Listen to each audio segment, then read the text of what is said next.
अग्निपथ योजना को लेकर पूरे देश में कोहराम। कई जगहों पर जलाई गई ट्रेनें, कई जगहों पर किया गया चक्का जाम। बुरे दौर से गुजर रहे पाकिस्तान को मिली राहत। पाकिस्तान को FATF की ग्रे लिस्ट से किया गया बाहर।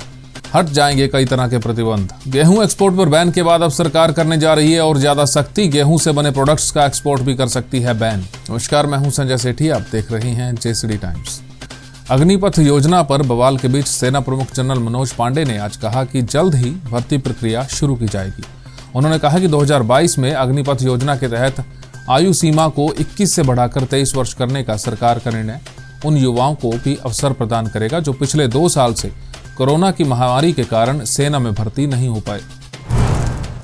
अग्निपथ सेना भर्ती योजना को लेकर युवकों में उबाल है। सुबह से ही उत्तर प्रदेश और बिहार के कई रेलवे स्टेशनों पर युवक रेलवे ट्रैक पर आ गए और आंदोलन कर रहे हैं। इसके चलते तकरीबन 124 ट्रेनें प्रभावित हो चुकी हैं। पाकिस्तान को बड़ी राहत मिल गई है।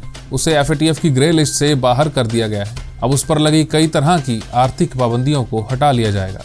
आपको बता दें कि इस ग्रे लिस्ट में होने की वजह से पाकिस्तान को काफी नुकसान झेलना पड़ा है। गेहूं के एक्सपोर्ट पर बैन लगाने के बाद अब भारत सरकार इसके प्रोडक्ट्स के निर्यात को लेकर बड़ा कदम उठा सकती है। गेहूं उत्पादों जैसे कि आटा, मैदा और सूजी के शिपमेंट में हुई अचानक ज्यादा बढ़ोतरी की वजह से सरकार इस पर प्रतिबंध लगा सकती है।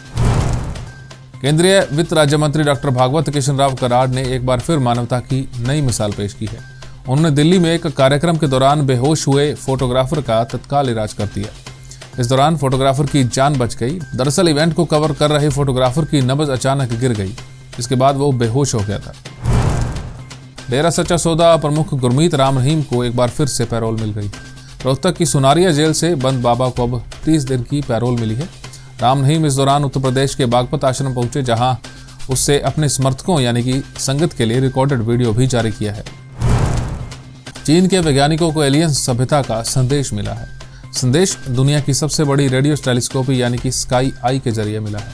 हैरान करने वाली बात यह है कि चीन के विज्ञान मंत्रालय ने पहले टेलीस्कोप को मिली जानकारी को सार्वजनिक कर दिया और बाद में इस जानकारी को हटा लिया गया।